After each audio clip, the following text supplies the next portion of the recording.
আমরা একটা কাজের তালিকা লিপিবদ্ধ করেছি, যেটা আমাদের নিজেদের সীমিত ক্ষমতার মধ্যে করা সম্ভব, এবং সেইটা নিয়ে আলোচনার জন্যই আজকে ডিএম সাহেবের নেতৃত্বে পুলিশ কমিশনারের উপস্থিতিতে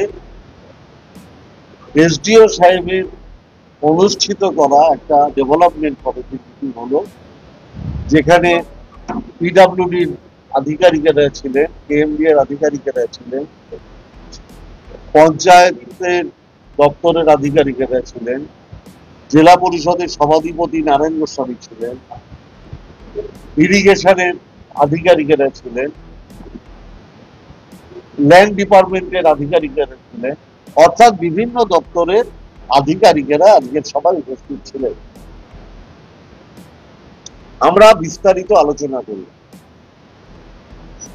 আমাদের যেহেতু আপনারা জানেন যে বাংলার মাননীয় মুখ্যমন্ত্রী মমতা বন্দ্যোপাধ্যায় স্টেট ফান্ড থেকে কল্যাণী হাইওয়ে করছে, দুপাশে একটা জমা জলের মারাত্মক সমস্যা আছে। আমরা সেটা নিয়ে এর আগে মন্ত্রী পুলক রায়ের উপস্থিতিতে এবং আজকে তার কতটা শর্ট আউট হয়েছে সেইটা নিয়ে আমরা একটা বিস্তারিত আলোচনা করলাম। ইরিগেশন ডিপার্টমেন্ট তার কি কি কাজ,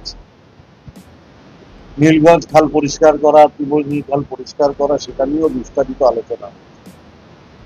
জগদ্দলের ক্ষেত্রে ভাটপাড়া মিউনিসিপালিটির ক্ষেত্রে একটা আলাদা ড্রেন হবে, সেটা কে নিয়ে করবে, সেটা নিয়ে বিস্তারিত আলোচনা। অর্থাৎ আগামী বছর যাতে জমা জলের সমস্যা থেকে মানুষ মুক্ত হতে পারে তার একটা বিস্তারিত আলোচনা হয়েছে। আমডাঙ্গায় অনেক রাস্তা আছে যেটা স্বাধীনতার পর থেকে হবে, সেই রাস্তাগুলো কত দ্রুত করা সম্ভব সেটা নিয়ে বিস্তারিত আলোচনা হয়েছে। ডিএম সাহেব এবং জেলা পরিষদের সভাধিপতি সেটা দেখবেন বলে বিভিন্ন ব্যাপারে বলেছে। যেহেতু শিউলিটা আপনারা জানেন একটা বিস্তৃত এলাকা, সেই জন্য সেখানেও অনেক কিছু রাস্তাঘাটের আমাদের করতে হবে, সেই ব্যাপারেও বিস্তারিত আলোচনা হয়েছে। ব্যারাকপুর মিউনিসিপালিটির ওয়েলনেস মোড় থেকে ফ্লাইওভার অবধি তার ড্রেন এবং রাস্তা চওড়া নিয়ে বিস্তারিত আলোচনা হয়েছে। ব্যারাকপুর থেকে একটা ড্রেন নীলগঞ্জ খালে গিয়ে পড়বে যাতে জমা জলের শহরের সমস্যাটা মুক্ত হয়, সেটা নিয়ে বিস্তারিত আলোচনা হয়েছে। নৈহাটি এবং জগদ্দলের মামুদপুর গ্রামের যাতে জলটা না জমে হাইওয়ের ফলে, সেটা যাতে ত্রিমোহিনী খালে ফেলা হয় তার জন্য কেএমডি এর সাথে আজকে একটা বিস্তারিত আলোচনা হয়েছে। স্বাভাবিকভাবেই অটো টোটোর সমস্যা নিয়ে ব্যারাকপুর শিল্পাঞ্চলে এই লোকসভার মধ্যে আমাদের একটা বিস্তারিত আলোচনা হয়েছে এবং আমরা কিছু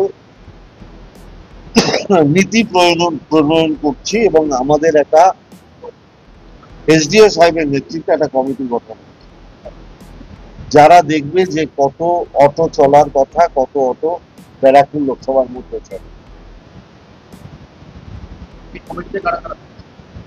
সেই কমিটিতে এসডিও সাহেব থাকবেন, তার প্রতিনিধি, পুলিশ কমিশনার সাহেবের প্রতিনিধি থাকবেন, চেয়ারম্যান সাহেবের একজন প্রতিনিধি থাকবেন এবং লোকালি যারা ট্রেড ইউনিয়ন করে তাদের একজন প্রতিনিধি।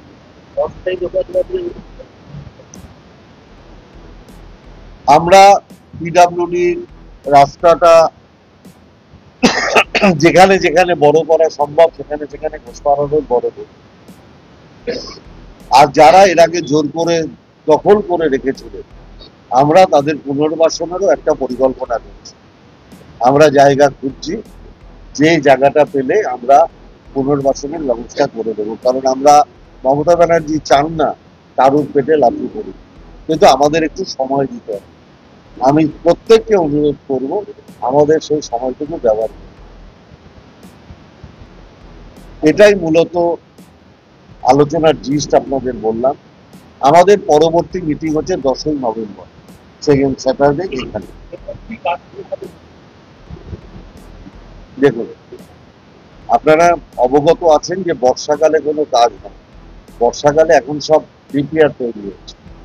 আমি যখন 10ই নভেম্বর বসবো আমি আপনাদের বলে দেবো কখন কাজ শুরু হবে।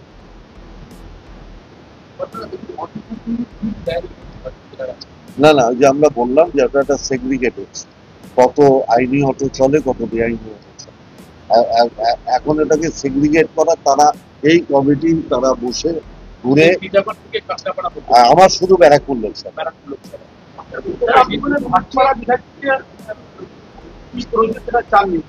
হ্যাঁ কি না, উনি আমায় কিছু বলেন। না না, আপনারা ইতিমধ্যে আমি তো, আমাকে ভাটপাড়ার বিধায়ক কোন রকম কোনো প্রপোজাল দেয়, বাদ বাকি বিধায়করা প্রপোজাল দিয়েছে। এখন কেউ না দিলে তো আর আমি জোর করে তার থেকে কেড়ে আনতে পারবো না। উনি যদি দেন আমি নিশ্চিত ভাবে উনার প্রস্তাবও বিবেচনা করব। আর দেখুন, আমি সবাইকে নিয়ে ডেভেলপমেন্টের কাজ করতে চাই। এখন যারা যারা আমাদের সাথে ডেভেলপমেন্টের কাজ করতে আসবে, মমতা ব্যানার্জির স্বপ্নকে বাস্তবায়িত করতে আসবে, তারা সবাই স্বাগত। আমি নির্বাচনের আগে আমাদের মানুষের কাছে প্রতিশ্রুতি ছিল যে গোলঘর হাসপাতালকে আমরা উন্নত করব। আপনারা দেখবেন যে দুর্গাপুজোর পরেই হাসপাতালের কাজ শুরু হয়ে গেছে। আমার এমপি ল্যাড থেকে আমি 2 কোটি টাকা দিয়েছি। বিএন বোস হাসপাতাল নিয়ে অনেক আলোচনা আজকে হয়েছে। যেখানে একদম ইনফ্রাস্ট্রাকচার নেই সেখানে আগে আমরা হাত দিচ্ছি। বিএন বোসের একটা ইনফ্রাস্ট্রাকচার আছে, নৈহাটি হাসপাতাল, সেখানেও 2 কোটি টাকা দেওয়া হয়েছে যাতে ইনফ্রাস্ট্রাকচারটা ডেভেলপমেন্ট হয়। কারণ আপনারা জানেন যে কল্যাণী হাইওয়ে হয়ে যাওয়ার পরে অ্যাক্সিডেন্টের সংখ্যাটাও বেড়ে গেছে। একটা ট্রমা কেয়ার হচ্ছে নৈহাটি স্টেট জেনারেল হাসপাতালে, যেহেতু ওটা হাই রোডের পাশে। এবং আপনারা জানেন আমাদের একটা প্রতিশ্রুতি ছিল যে জুট শ্রমিকদের নিয়ে আমি শেষ অব্দি আন্দোলন করব।